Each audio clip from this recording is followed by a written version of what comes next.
Hi viewers, welcome to She Tally Tutorials in Telugu YouTube channel. I am Bharati. ఈరోజు వీడియోలో నేను GST latest update గురించి explain చేయబోతున్నాను. మనకి జిఎస్టీలో రీఫండ్ గురించి లేటెస్ట్ అప్డేట్ రిలీజ్ చేశారు జిఎస్టీ గవర్నమెంట్ వాళ్ళు.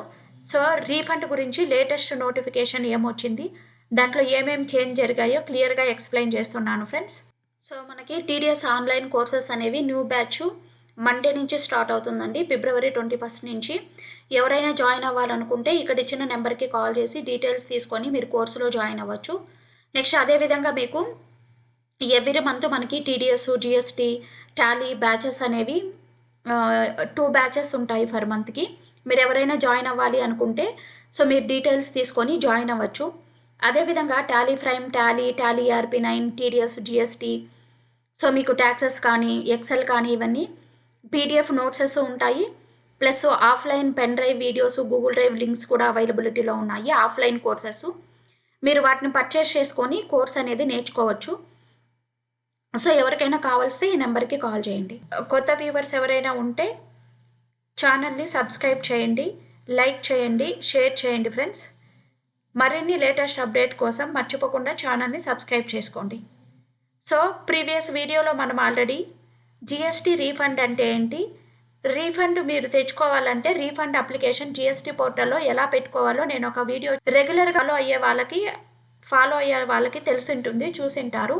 కొత్త వ్యూవర్స్ ఎవరైనా ఉంటే నేను ఈ వీడియో అప్లోడ్ చేసినప్పుడు వీడియో డిస్క్రిప్షన్లో జిఎస్టీ రీఫండ్ అంటే ఏంటి, అప్లికేషన్ ఎలా పెట్టుకోవాలి, రీఫండ్ అప్లికేషన్ వీడియో లింక్ పెడతాను, కార్డ్స్లో కూడా ఇస్తాను, ఒకసారి చూడండి.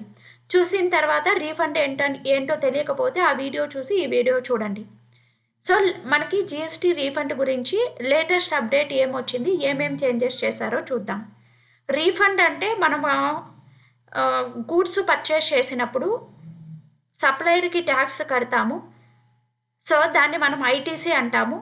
ఐటీసీ అమౌంట్ని మనం తిరిగి తెచ్చుకోవచ్చు. ఎక్సెస్ ఐటీసీ మన దగ్గర ఉన్నప్పుడు తిరిగి తెచ్చుకోవచ్చు, దాన్ని రీఫండ్ అంటాము. ప్లస్ మనం ట్యాక్స్ అనేది tax liability, GST tax liability మనం పే చేయాల్సిన దానికంటే ఎక్కువ పే చేసినప్పుడు దాన్ని మనం రీఫండ్ తెచ్చుకోవచ్చు. రీఫండ్ అంటే ఏంటి క్లియర్గా ఎక్స్ప్లెయిన్ చేశాను వీడియోలో, ఆ వీడియో చూడండి. ప్లస్ ఇప్పుడు మనకు వచ్చిన లేటెస్ట్ అప్డేట్ ఏంటో చూద్దాం. ఇక్కడ మనం గూడ్స్ అండ్ సర్వీస్ ట్యాక్స్ పోర్టల్లో ఉన్నామండి. Setup of GST refund help desk in the office of PRCCA CBIC అని ఇచ్చారు. అంటే మనకి ఇంతకుముందు మనం రీఫండ్ అప్లికేషన్ పెట్టుకున్న తర్వాత వాళ్ళు మనకి ట్రాకింగ్ నెంబర్ ARN నెంబర్ అనేది ఇస్తున్నారు. మనము అప్లికేషన్ పెట్టుకున్న తర్వాత దాంట్లోకి వెళ్ళి మనము అప్లికేషన్ స్టేటస్ అనేది చెక్ చేసుకోవాలి. ఇది కొంచెం ఎక్స్పీరియన్స్ ఉండే వాళ్ళకి మాత్రమే అర్థమవుతున్నది. చాలామంది ఇబ్బంది పడేవాళ్ళు ట్యాక్స్ పేయర్స్, కన్సల్టెంట్స్, ప్లస్ చాలామంది బిజినెస్ మ్యాన్స్ కూడా. సో చాలామంది రీఫండ్ కోసం ఎవరికి కాల్ చేయాలి అని తెలియకుండా చాలా ఇబ్బంది పడేవాళ్ళు. అలాంటి వాళ్ళ కోసం జిఎస్టీ గవర్నమెంట్ వాళ్ళు మనకి సో రీఫండ్ హెల్ప్ డెస్క్ అనే దాన్ని తీసుకొచ్చింది. సో మనకి హెల్ప్ లైన్ నెంబర్ కూడా ప్రొవైడ్ చేసింది. మీకు ట్యాక్స్ లయబిలిటీ రిలేటెడ్ కానీ రీఫండ్కి సంబంధించి ఏదైనా డౌట్స్ ఉన్నప్పుడు, రీఫండ్ స్టేటస్ గురించి తెలుసుకోవాలనుకున్నప్పుడు మీరు ఈ హెల్ప్ లైన్ నెంబర్కి కాల్ చేయొచ్చు. వాళ్ళు మెయిల్ ఐడి కూడా ఇచ్చారు, ఆ మెయిల్ ఐడి కూడా మీరు మెయిల్ చేయొచ్చండి. ఇక్కడ మెయిల్ ఐడి కూడా ఇచ్చారు. ఈ డీటెయిల్స్ నేను డిస్క్రిప్షన్లో పెడతాను, కావాలంటే చూసుకోండి మీరు. సో మెయిల్ ఐడి ప్రొవైడ్ చేశారు. మీకు లయబిలిటీ జిఎస్టీ ట్యాక్స్ లయబిలిటీ కానీ రీఫండ్ ఇష్యూస్ కానీ ఉన్నప్పుడు ఈ నెంబర్కి మీరు కాల్ చేయొచ్చు, మెయిల్ కూడా చేయొచ్చు. సో మనకి వాళ్ళ పేరు కూడా ఇచ్చారు, నేమ్ ఆఫ్ నోడల్ ఆఫీసర్, ఒక ఆఫీసర్ని అపాయింట్ చేశారు, అనితా రావత్, అకౌంట్స్ ఆఫీసర్ గారు. సో వాళ్ళ ఈ హెల్ప్ లైన్ నెంబరు ప్లస్ ఈ మెయిల్కి మీరు మెసేజెస్ పెట్టుకోవచ్చండి. పేమెంట్ కానీ సో ఏదైనా పేమెంట్ రిలేటెడ్ ఇష్యూస్ ఉన్నప్పుడు, ప్లస్ రీఫండ్ అప్లికేషన్ ఇష్యూస్ ఉన్నప్పుడు, సో ట్యాక్స్ పేయర్స్ ఈ హెల్ప్ డెస్క్ తీసుకొని మీరు మీ క్వరీస్ని సాల్వ్ చేసుకోవచ్చండి. సో నెక్స్ట్ అదేవిధంగా మనము రీఫండ్ అప్లికేషన్లో కూడా జిఎస్టీ పోర్టల్లో కొన్ని చేంజెస్ చేశారు. ఆ చేంజెస్ అనేవి ఏమేమి చేంజెస్ చేశారో చూద్దామండి. సో మనం ఫస్ట్ రీఫండ్ అప్లికేషన్ పెట్టుకున్న తర్వాత మీకు ఏదైనా ఇష్యూస్ ఉంటే హెల్ప్ డెస్క్ యూజ్ చేసుకుంటాము. రీఫండ్ అంటే ఏంటి, రీఫండ్ ఈ అప్లికేషన్ ఎలా పెట్టాలో నేను లాస్ట్ వీడియోలో చెప్పాను, చూడండి, డిస్క్రిప్షన్లో ఉంటుంది లింకు. నెక్స్ట్ మనకి జిఎస్టీ పోర్టల్లో రీఫండ్ అప్లికేషన్లో కూడా కొన్ని చేంజెస్ చేశారు. అది ఏ చేంజెస్ చేశారో చూద్దాం.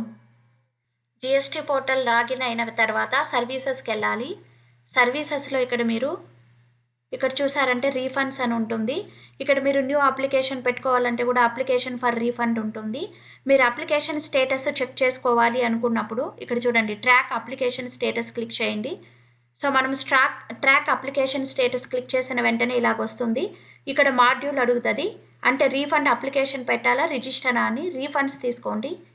రీఫండ్స్ చెక్ చేయాలా అప్లికేషన్ అని. రీఫండ్స్ తీసుకున్న తర్వాత ఇక్కడ క్లిక్ చేసుకోండి ఫినాన్షియల్ ఇయర్ సెలెక్ట్ చేసుకోండి. సో ఇక్కడ ఏఆర్ఎన్ నెంబర్ అనేది ఎంట్రీ చేయాలి. అంటే మీరు రీఫండ్కి అప్లికేషన్ పెట్టుకున్నప్పుడు మనకి ఏఆర్ఎన్ నెంబర్ అనేది జనరేట్ అవుతుంది. ఆ నెంబర్ అనేది మీరు ఇక్కడ ఎంట్రీ చేసి సెర్చ్ క్లిక్ చేశారంటే మీకు మనకి డీటెయిల్స్ అనేవి డిస్ప్లే అవుతాయి. మనం ఇప్పుడు అప్లికేషన్ పెట్టలేదు కాబట్టి మనకి ఎటువంటి డీటెయిల్స్ చూపించట్లేదండి. సో ఏఆర్ఎన్ నెంబర్ వేసి మీరు సెర్చ్ క్లిక్ చేశారంటే మీకు రీఫండ్ స్టేటస్ అనేది మీ అకౌంట్కి డిపాజిట్ అయ్యింటే మీ అకౌంట్కి డిపాజిటెడ్ అని వస్తుంది. లేకపోతే స్టేటస్ చూపిస్తుంది, మనకి రీఫండ్ స్టేటస్ చూపిస్తుంది. రిజెక్ట్ అయ్యింటే దేనివల్ల రిజెక్ట్ అయింది, ప్రాబ్లం ఏమి అని ఆ డీటెయిల్స్ కూడా మీకు డిస్ప్లే అవుతాయి, మీరు చూసుకోవచ్చండి. సో తిరిగి మీరు అప్లికేషన్ కూడా పెట్టుకోవచ్చు. అదేవిధంగా రీఫండ్స్ తెచ్చుకోవాలంటే మీకు ఇంపార్టెంట్ విషయం ఏమంటే మీరు జిఎస్టీ రిజిస్ట్రేషన్ చేసుకునేటప్పుడు మీ అకౌంట్లో మీరు బ్యాంక్ డీటెయిల్స్ అనేవి ఇచ్చి ఉండాలి. ఆధార్ అథెంటికేషన్ చేసుకోవాలండి. సో ఆధార్కి బ్యాంక్ అకౌంట్కి లింక్ అయ్యి ఉండాలి. మీరు రిజిస్ట్రేషన్ చేసుకునేటప్పుడు ఆధార్ అథెంటికేషన్ అనేది చేసుకొని ఉంటేనే మీకు రీఫండ్ అనేది వస్తుంది, లేకపోతే రీఫండ్ రాదు. సో ఇది ముఖ్యంగా తెలుసుకోవాలి. రీఫండ్ తెచ్చుకునే వాళ్ళు బ్యాంక్ డీటెయిల్స్ అనేది అప్డేట్ చేసి ఉండాలి.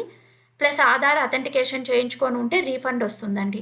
సో లేకపోతే రాదు. ఇది మనకి న్యూ అప్డేటు. ఇది చాలామందికి యూజ్ అవుతుంది అనుకుంటాను. మరిన్ని లేటెస్ట్ అప్డేట్స్ కోసము ఛానల్ని సబ్స్క్రైబ్ చేయండి, లైక్ చేయండి, షేర్ చేయండి friends. Thank you for watching.